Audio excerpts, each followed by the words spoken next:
Hi guys! Mapagpalang araw! I know it's a very busy day for all of us but I hope you still tune in because it's DJ Sean Stories! At kung bago ka pa lang dito, ako po si DJ Sean na maghahatid sa inyo ng crime stories around the world. Kaya like and subscribe! Madalas po tayo makarinig at makapanood ng mga kaso ng pang-aabuso ng asawa sa kanilang mga misis. Pero panigurado po, nakarinig na rin po kayo ng mga kaso na ang asawang lalaki ang inaabuso ng kanilang mga misis, pisikal at verbally. Pero paano kung napatay ng isang lalaki ang kanyang asawa dahil siya ay inaabuso ni misis? Sapat ba na dahilan niyon? Nalulungkot po ako sa kwentong ito dahil parang hindi po ako makapaniwala sa krimen na ito. Posible po kaya na nagawa ang krimen dahil sa edad na rin ng biktima at suspect? Ang pangyayari po natin ngayon ay nangyari sa Australia. Isang Pinoy ang pinatay ang kanyang misis dahil ito nga daw ay nananakit. Ang mag-asawa ay kinilalang si Ingracio Sungkuan, 73 years old, isang retired accountant, at ang kanyang misis ay si Erlinda Sungkuan, 69 years old. Ang kanilang pagsasama ay tumagal po ng halos 44 years. Silang dalawa ay nag-migrate mula sa Pilipinas papuntang Australia. Nagkaroon sila ng 4 na mga anak. Matapos magretiro ni Ingracio, nagtrabaho siya bilang driver ng mga batang may autism. Ang mag-asawa ay aktibo noon sa simbahan sa kanilang lugar. Masaya ang kanilang pamilya at makikita noon na mahilig silang mag-travel abroad. Pero taong 2018, nagsimulang magkaroon ng mga problema ang mag-asawa. Lagi na sila noon nag-aaway tungkol sa pera at pagtataksil di umano ni Ingracio. At noong February 2020, nilagdaan ni Erlinda at Ingracio ang divorce papers nila pero hindi nila ito formal na inihain sa korte. Hindi na din daw natutulog sa isang kwarto noon sina Ingracio at Erlinda pero nasa iisang bahay lang nakatira. 2 araw bago ang krimen, ayon sa anak ni Erlinda at Ingracio na si Catherine, nagising daw siya dahil sa pagtatalo ng kanyang mga magulang sa kusina. Natagpuan daw kasi ni Erlinda ang isang birthday card na naka-address kay Ingracio sa garahe. Bigla na lang daw nagsisisigaw si Erlinda habang may hawak na kutsilyo sa kusina at hinahampas si Ingracio ng tsinelas. Gusto daw kunin ni Erlinda ang cellphone ni Ingracio at tingnan ang mga messages nito. Inakusahan ni Erlinda ang kanyang asawa na ito ay maibang babae. Bukod dito, nag-aalala rin daw si Erlinda noon tungkol sa kanilang pera. Ang humigit kumulang $17,000 o 833,000 pesos na pera nilang mag-asawa ay nawawala sa kanilang bank account sa Westpac. Pero palaging itinatanggi noon ni Ingracio ang mga paratang ng asawa niya sa kanya na siya nga ay may ibang karelasyon.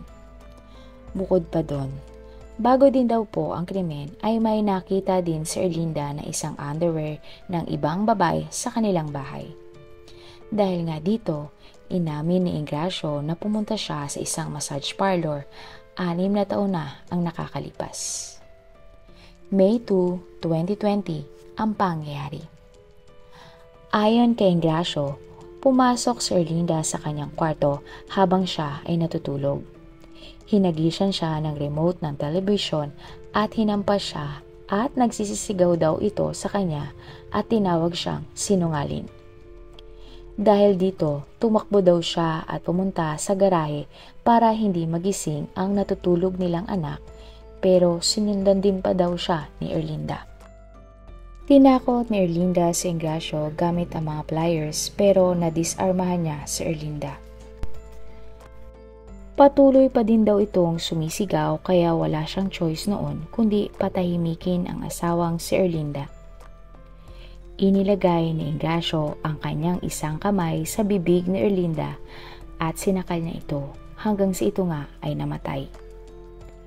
Nang mapagtanto ni Ingracio na napatay niya ang kanyang asawa, ay inayos niya ang pinangyarihan ng krimen para pagmukain na nagpakamatay o nag-suicide si Erlinda. Tinakpa ni Ingracio ang katawan ni Erlinda ng mga damit, mga karton at nilagyan ng lubid ang liig ng kanyang asawa. Iniwan nga ni Ingracio ang katawan ng kanyang asawa para ang kanilang anak mismo ang makakita sa mga labi nito. Pagkatapos ay tumakas na si Ingracio at umalis sa kanilang bahay. Maya-maya nga, isang miyembro ng pamilya na mag-asawa ang dumating sa bahay at nakita ang katawan ni Erlinda na wala ng buhay at agad tumawag ng mga pulis. Agad naman dumating ang mga pulis sa bahay ni Erlinda at Ingracio. Dumating din ang mga forensic specialist na nag-examine sa crime scene. Ayon sa forensic specialist, namatay si Erlinda bandang 1:00 ng hapon. At dahil wala sa bahay si Ingracio, ito agad ang unang pinaghinalaan ng mga pulis na pumatay kay Erlinda. Dahil dito, isang helicopter ang gamit ng mga pulis para hanapin si Ingracio. At kalaunan nga ay nakita ang sasakyan nito sa Blacktown Railway Station. Siya ay nahuli at inaresto sa Richmond Railway Station bandang 3:00 ng hapon at dinala sa Windsor Police Station kung saan siya kinasuhan ng murder at kinulong ng May 2020 pansamantala habang nag-aantay ng kanyang trial. Ang investigasyon. Ayon sa mga investigador, ilang araw bago ang krimen, nag-text si Ingracio sa kanilang mga anak para sabihing hinampas siya ng tsinelas na Erlinda ng 3 beses pero hindi nga siya nanlaban.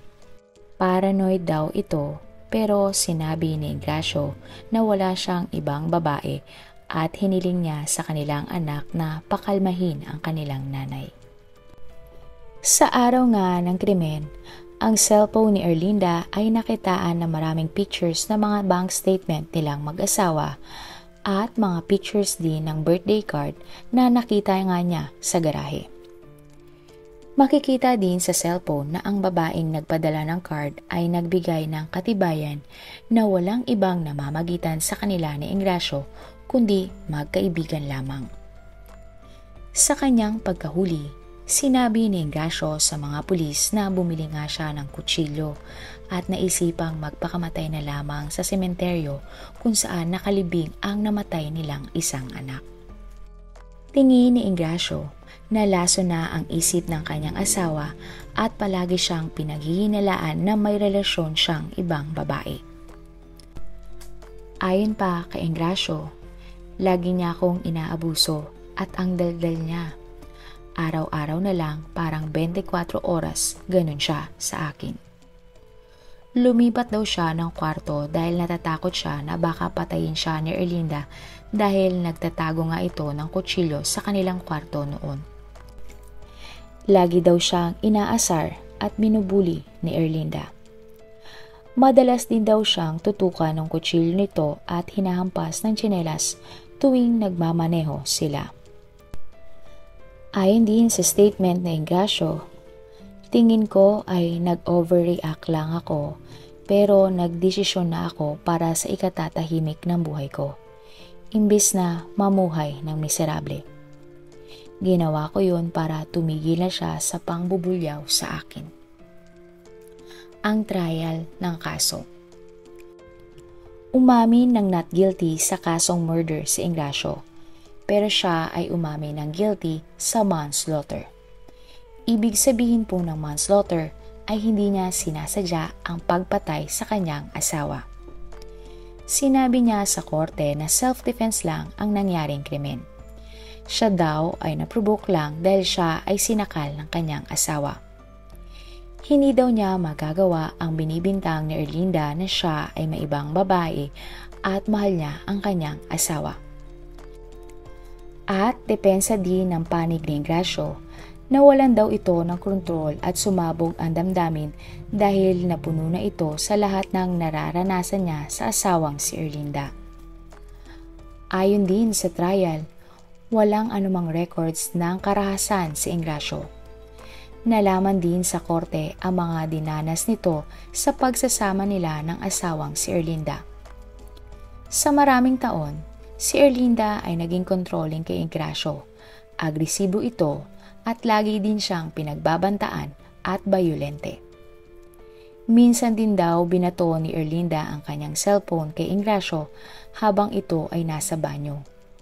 Madalas din daw itong nagtatanong kay Engracio kung nasaan na siya kapag siya ay naalis sa kanilang bahay. Nagbintang din daw si Erlinda na kasama ni Engracio ang girlfriend nito pero hindi naman napatunayan sa korte na kahit kailan ay may naging ibang babae si Engracio.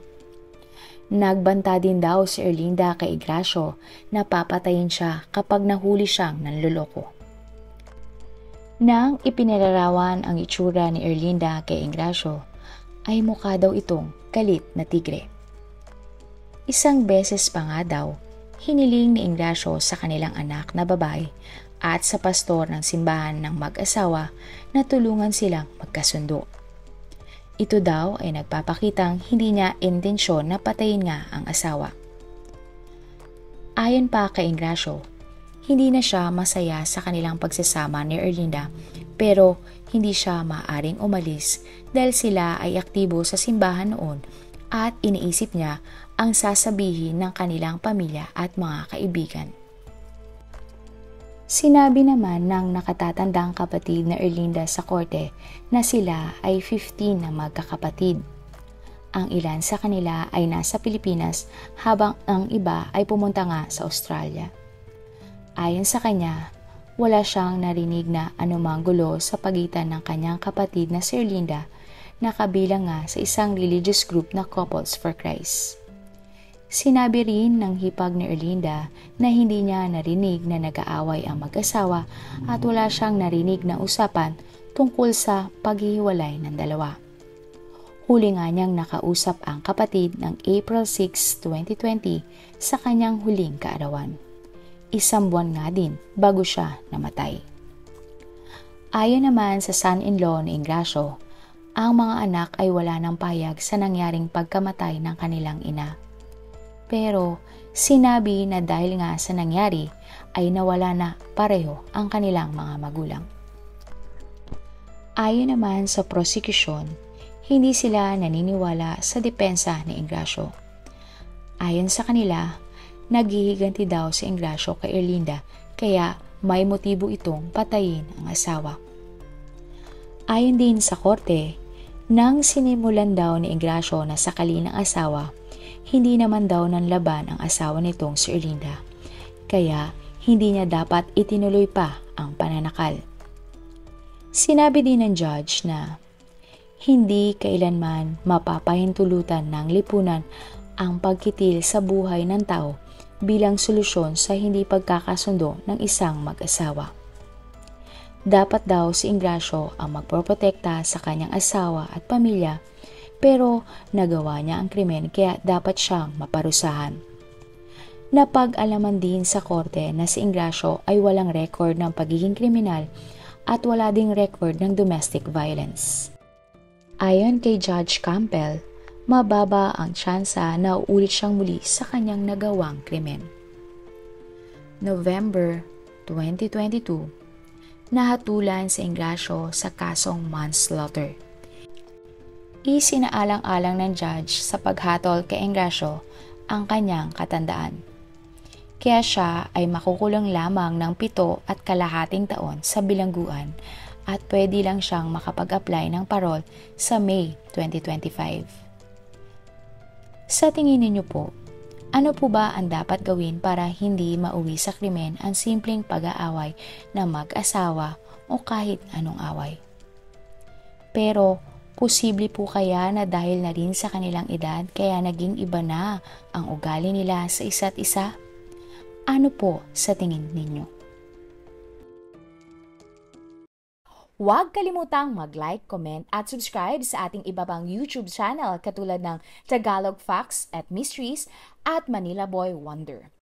Naway pagpalain pa po kayo ng poong may kapal at bigyan pa po kayo ng kaligtasan at blessings. At huwag niyo rin po sanang kalimutang mag-comment, mag-like at mag-subscribe at pwede rin po kayo magbigay ng mga suggestions ng mga story na pwede nating i-feature dito sa ating channel. Mapagpalang araw! DJ Sean here. God bless everyone!